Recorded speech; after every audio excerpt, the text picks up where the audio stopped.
Hello friends, आप लोगों ने 1971 की लड़ाई के बारे में तो बिल्कुल सुना होगा, जब भारत ने बहुत बुरी शिकस्त दी थी पाकिस्तान को और बांग्लादेश को अनेक्स कर दिया था पाकिस्तान से। और एक तरीके से पाकिस्तान के दो टुकड़े हो गए थे। बांग्लादेश को पहले ईस्ट पाकिस्तान के नाम से जाना जाता था और फिर जब पाकिस्तान का विभाजन हुआ इंदिरा गांधी जी की सरकार में, तब उसका नाम बांग्लादेश पड़ा। बांग्लादेश की कहानी भी अपने आप में बहुत ज्यादा फैसिनेटिंग है, पर आजकल के माहौल के अंदर जब पिछले इतने सारे साल हो गए हैं बांग्लादेश को अलग हुए और उसके बाद भी पाकिस्तान सबक नहीं सीखा है, वो अपनी हरकतों से बाज नहीं आता और अभी भी भारत के अंदर इन्फिल्ट्रेशन की कोशिश करता रहता है। तो एक सवाल हर भारतीय के मन में कचोटता है, वो ये सवाल है कि भारत आखिरकार उस रूट कॉज को ही खत्म क्यों नहीं कर देता जहां से इन्फिल्ट्रेशन हो रही है और जिस वजह से इन्फिल्ट्रेशन हो रही है। और इसने एक पीस को स्टेक पे रखा हुआ है, पाकिस्तान में ही नहीं इंडिया के अंदर भी। इंडिया में केवल कश्मीर तक ही नहीं, अब तो बहुत ज्यादा रीजन्स में ये आग फैल चुकी है जो कश्मीर और मिलिटेंट्स को लेकर के चली थी। और ये सब प्रोपेगेटेड व्यूज थे पाकिस्तानी एस्टेब्लिशमेंट और पाकिस्तानी गवर्नमेंट का। वहां पे जब कभी भी कोई भी नई गवर्नमेंट आती है या फिर कोई भी शासन में आता है, वो हमेशा कश्मीर का राग जरूर अलापते हैं। और उन लोगों का मानना है कि पाकिस्तान कश्मीर की फ्रीडम के लिए लड़ रहा है, पाकिस्तान का फर्ज है कि वो कश्मीर को भारत से आजाद कराए। चूंकि पाकिस्तान में मुस्लिम पॉपुलेशन ज्यादा है और वहां पे एक सेंटिमेंट पहले हुआ करता था जो पाकिस्तान को फेवर भी किया करता था। बहुत ज्यादा वो लोग नहीं थे और मैं ये भी नहीं बोलूंगा कि जो वहां पे मेजर मुस्लिम पॉपुलेशन है वो पाकिस्तान के फेवर में थी, ऐसा भी नहीं था। वहां पे आज भी बहुत ज्यादा लोग ऐसे हैं जो इंडिया के फेवर में और इंडिया को पूरा सपोर्ट करते हैं, पर ये चुनिंदा कुछ लोगों को जो प्लांट करके भेजा जाता है पैसा दे करके, वो इंडिया में आते हैं और कश्मीर के ऊपर इस तरीके का इशू क्रिएट करते हैं। यहाँ पे हम सबके मन में एक बात आती है कि क्या पाकिस्तान से हम पीओके को कभी वापस ले सकते हैं, और अगर हम ले सकते हैं तो उसको क्यों वापस नहीं ले रहे हैं। आज की वीडियो में हम इसी बारे में बात करेंगे, लेकिन उससे पहले आप सभी लोगों से एक रिक्वेस्ट है कि अगर आप लोगों ने अभी तक चैनल को सब्सक्राइब नहीं किया है तो चैनल को सब्सक्राइब कर लें,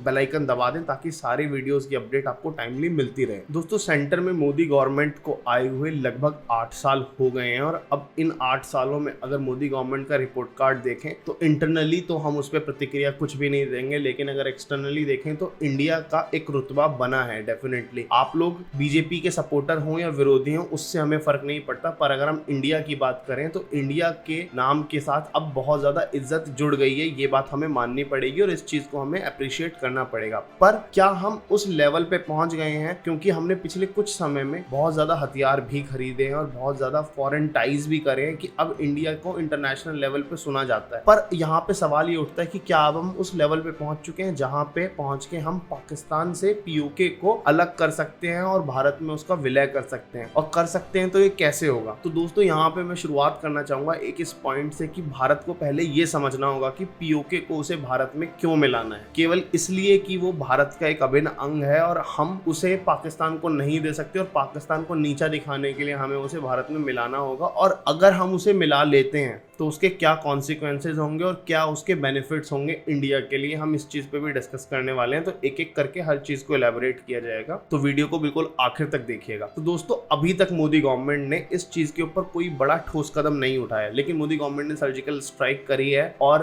पाकिस्तान के अंदर अभिनंदन जैसे हमारे जेट फाइटर्स वहां पे अटैक करने गए थे, जिनको पकड़ के पाकिस्तान ने फिर वापस रिलीज करने पे पाकिस्तान मजबूर भी हो गया था। तो एक तरीके से ये तो कह सकते हैं कि विल है इस गवर्नमेंट के पास, लेकिन अभी तक हमने पीओके को वापस क्यों नहीं लिया? देखिए, जिसका सबसे बड़ा मेन रीजन गवर्नमेंट के दिमाग में यही है कि अगर हम पीओके को अपनी ताकत के दम पे वापस लेते हैं तो ये एक इंटरनेशनल इशू बन सकता है, जिसमें एक सेंटिमेंट पाकिस्तान के फेवर में जा सकता है जो इंडिया को लॉन्ग रन में बहुत ज्यादा नुकसान करेगा। तो इसलिए मोदी गवर्नमेंट यहाँ पे ये अप्रोच अपना रही है कि मोदी गवर्नमेंट ने यहाँ पे पाकिस्तान को डिफरेंट लेवल पे घेरना शुरू कर रखा है। जैसे इंटरनेशनल टेररिज्म के मामले में घेरना शुरू कर रखा है, आईएमएफ से गिरवाया हुआ है। आईएमएफ में हम उनकी हर छोटी चीजों से बड़ी चीजों को रिपोर्ट करते हैं, मनी लॉन्ड्रिंग से लेकर के फोर्स कन्वर्जन से लेकर के ब्लास्फेमी के जितने भी केसेस होते हैं उन सबको रिपोर्ट किया जाता है, जिससे एक नेगेटिव इंपैक्ट पड़ता है और पाकिस्तान की अर्थव्यवस्था की कमर तोड़ी गई है बहुत बुरी तरीके से। इससे क्या होगा, पाकिस्तान के अंदर ही एक स्थिति ऐसी पैदा होगी कि पाकिस्तान अपने लोगों को संभाल नहीं पाएगा और वहां पे गृह युद्ध की स्थिति पैदा हो जाएगी। और अगर वहां पे जब गृह युद्ध की स्थिति पैदा होती है तो बहुत सारे लोग जो मेजर गवर्नमेंट जो सेंट्रल में रूल कर रही है उससे अलग होना चाहेंगे। तो एक इस तरीके से भी पीओके को अलग करने की कोशिश की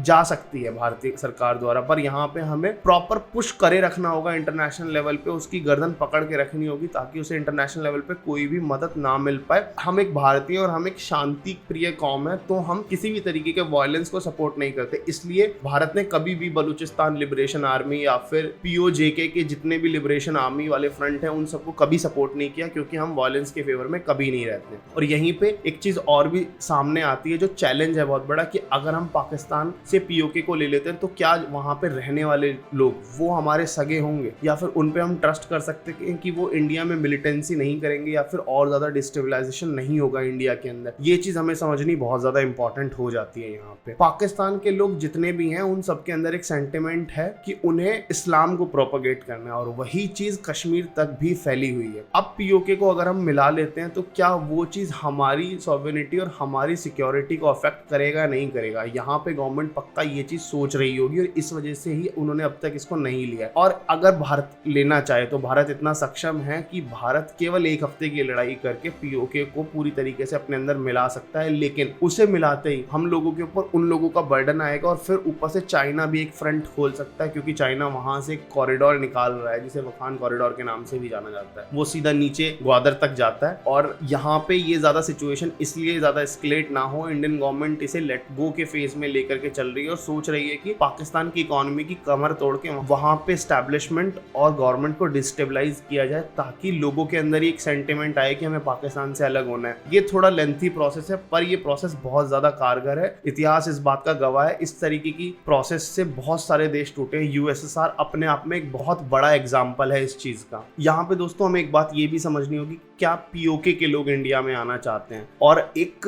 रिपोर्ट वहां से जिस तरीके की निकल के आती है वो तो यही दर्शाती है कि वहां पे मेजरली जितने लोग हैं वो पाकिस्तान से बहुत ज्यादा परेशान है, क्योंकि पाकिस्तानी गवर्नमेंट किसी भी तरीके की सहूलियत उनको नहीं देती है, और वो इंडियन कश्मीरियों को कहते हैं कि आप लोग बहुत लकी हैं क्योंकि आप इंडिया के साथ हैं और आपको बहुत ज्यादा फैसिलिटीज मिलती हैं। वहां पे ये मोमेंटम चल पड़ा है। ये एक तरीके से प्रॉक्सी वार वाला सिचुएशन इंडिया ने क्रिएट किया हुआ है। ये भी एक तरीका है किसी भी एरिया को अनेक्स करने का, ये भी एक तरीका है इंटरनेशनल पॉलिटिक्स के अंदर। आप देखें इस तरीके की छोटी छोटी चीजों को पॉइंट आउट करके वहां के लोगों की जो धैर्य होता है उसको तोड़ा जाता है, और फिर एक तरीके से जो गवर्नमेंट वहां पे उल्टे कदम उठाती है, उनके ऊपर एट्रोसिटीज करती है, लोग वहां पे परेशान होकर खुद ही विद्रोह कर देते हैं। अब यहाँ पे हम बात करते हैं कि अगर हम पीओके को ले लेते हैं तो इसके रिपरकशन हमें चाइना की तरफ से कैसे देखने को मिलेंगे। हम अगर पीओके को ले लेते हैं तो चाइना को बहुत ज्यादा बड़ा नुकसान होगा, क्योंकि चाइना का जो डायरेक्ट एक्सेस है अरेबियन सी का हम उसको ब्लॉक कर देंगे, क्योंकि वो रास्ता चाइना के थ्रू पीओके से होते हुए ही नीचे ग्वादर जाता है। तो चाइना पक्का इसके लिए रिटेलिएट करेगा और हमें एक और फ्रंट पे लड़ना पड़ेगा। और इस समय पे जब हमारा देश एक अच्छी रफ्तार से ग्रोथ कर रहा है तो क्या हमें सही में पीओके लेने की आवश्यकता है, या फिर हमें इस चीज को भूल जाना चाहिए, या फिर कुछ समय डिले करके हम इसको तब ले सकते हैं जब हम ऑलमोस्ट एक डेवलप नेशन हो जाए और हम ज्यादा सोचने पे मजबूर ना हो कि क्या हमें ये चीज लेने चाहिए नहीं चाहिए। क्योंकि अभी हम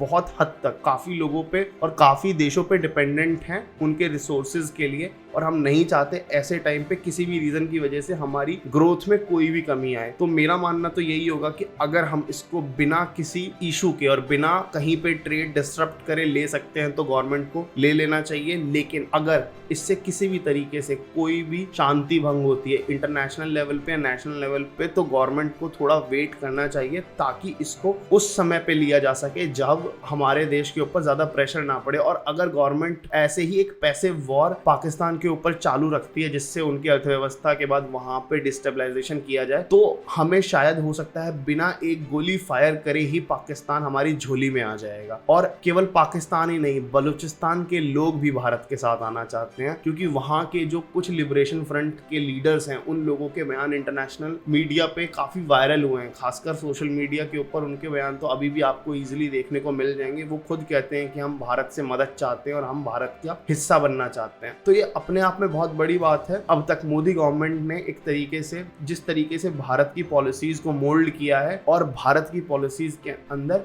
बिना एक गोली फायर करे पाकिस्तान की रीढ़ की हड्डी तोड़ दी और पाकिस्तान को झुकने पे मजबूर कर दिया, ये अपने आप में बहुत ज्यादा रिमार्केबल है और हमें एक प्राउड इंडियन होने की फील पक्का देता है। खैर, इस सब पे आपका क्या व्यू पॉइंट है? क्या हमें पीओके को ले लेना चाहिए या फिर नहीं लेना चाहिए? कमेंट कमेंट करके अपनी राय बताना बिल्कुल ना भूलें। Thank you very much for watching this video. मिलते हैं अगली वीडियो में। धन्यवाद।